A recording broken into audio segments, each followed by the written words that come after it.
Introduce yourself. Hi, We back. My bad. My name is Devin. This is the Baker Boys. The Baker On Boys their channel. Today we're Devin going to Baker. discuss learning Dacian.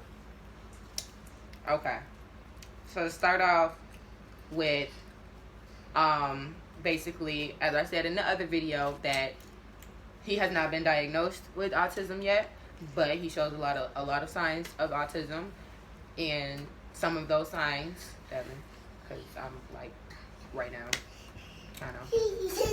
Some of the signs that he show is That right there, jumping in the bed, just jumping everywhere, jumping period. hyper, He runs around a lot. paces back and forth.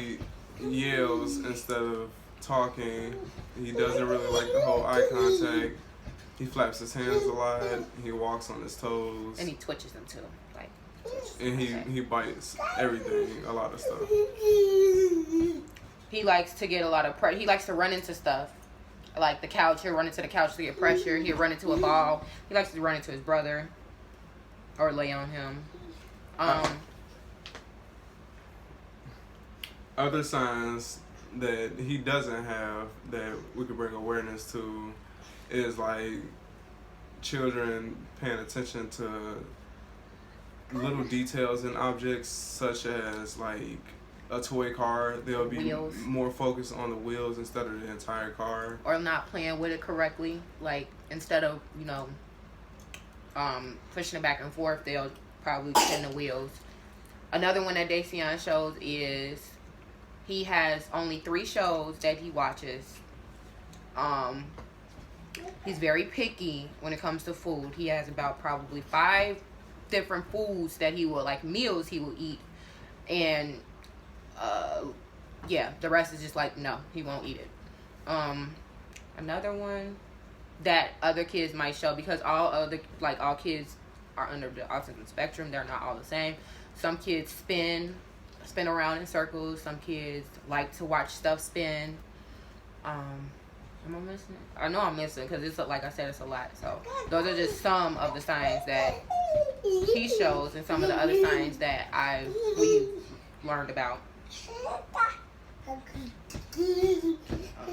How we felt about discovering the information about him being under the spectrum. Well, personally, I felt I was in denial at first. I didn't really know how to feel, but over time, I came to accept. Show me one. Accept the reality of things right now. So, I'm listening. I'm letting you talk. Finish saying how you feel, and I'll come in. But yeah, I'm just learning to accept what's the reality of things right now and give my son the help that he needs. My turn. Oh. So, how I felt was finding out basically by his little cousin. I mean, his oldest cousin and Devin's niece. He told his auntie, his auntie, his sister, that, she was like, is Dacian autistic? And his sister basically was like, no. And then she kind of started to, like, when he's around, she started to, like, see signs herself. So she mentioned it to me. So I took it upon myself, to get him early intervention. I also had talked to my mom about it to get her opinion. And she said to me that basically she had already seen the signs, but she didn't know how to approach me with it. So she wanted to wait and see if I would approach her. Because that's another sign that we forgot to mention, him lining up things. He used to line up things at her house, like the seasonings. It had to be lined up in a colorful order. It had to be color coordinated. And he would stack them too. And he also did it at a party, my stepmom's party. He was lining up the pops, and my mom told my dad to mix them around or whatever. So Dacian just playing around, and he just notices that it's mixed up. And my mom said he just looked like, who did this? And when he went and fixed them. So, when she told me how she felt like he had showed signs, I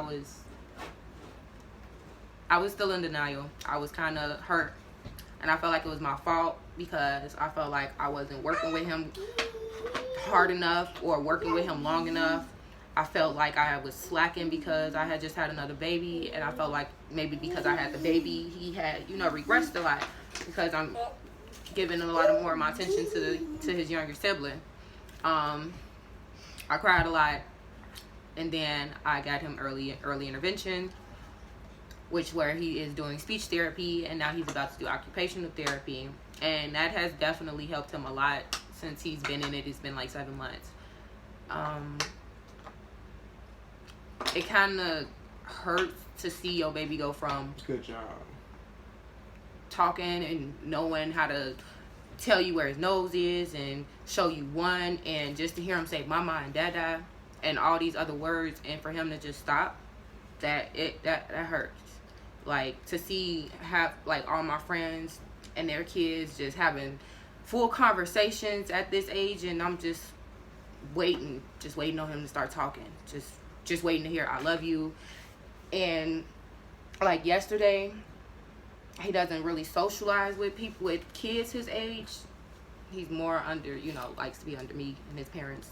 He'll mess with Dobby sometimes. But yesterday when we picked him up from daycare, it made me so sad to see my baby just on top of the table, lunch table where he eats. He's just laying there in his own world. And I'm looking down at the other kids, and they just in circle time, playing with each other, interacting. And when I looked at the teacher, seen how I looked, because I'm like kind of confused, and she was like, oh, it was too loud for him. He wanted to be to himself. And it just kind of hurts to see that my baby doesn't socialize like other kids do. I mean,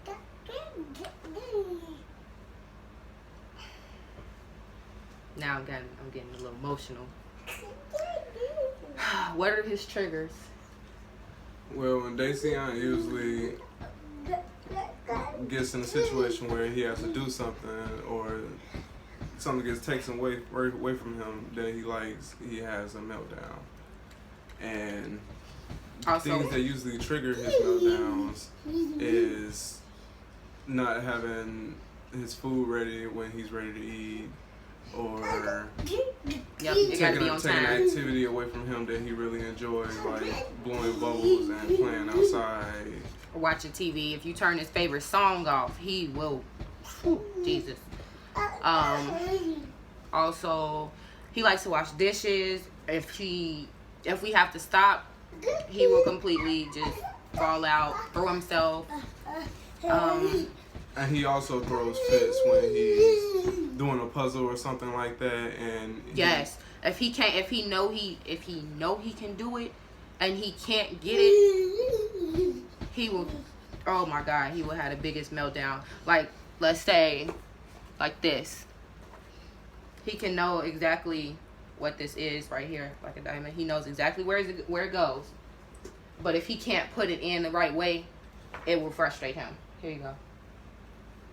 So, how do we help him cope?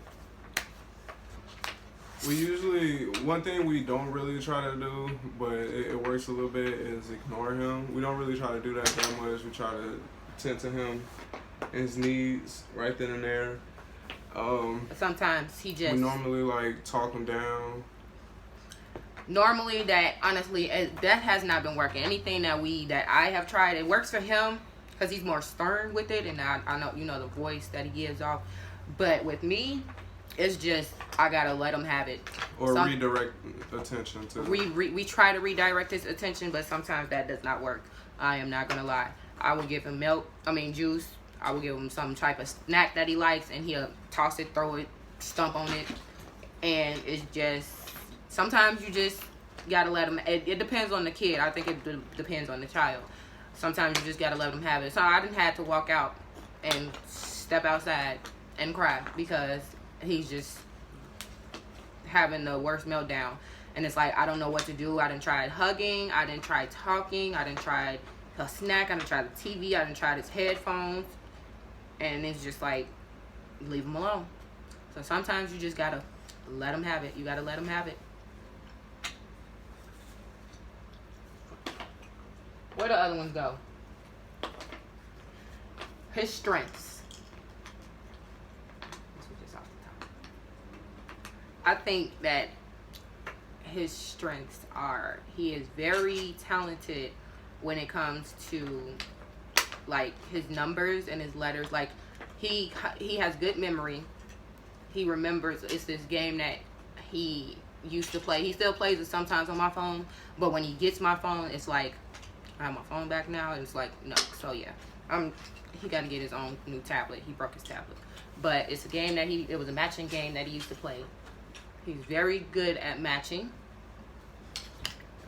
I would say he stopped playing that game for like a month or two, and he went right back to that game, and he could play all the matching, everything together with nothing wrong. And then when he get bored, he'll do it like, he'll just, you know, like whatever. And then with the puzzles, he can tell. Can you stop? Why would you do that? Just why? Really? So, what was I saying? You gonna pick him up too. I forgot what I was saying. You don't remember what I was saying either? He was talking about the game he was playing. It just threw me off. Oh, the matching games. So he can match he can match colors together. He can match letters, the same letters together. The puzzles, he can match the puzzles together. I think that's from that. I really think that's from that TV show with us working with him too. But the TV show that he watched, that he is just glued on. Like if you put this TV show on, he could be in the kitchen and he will shoot to the room.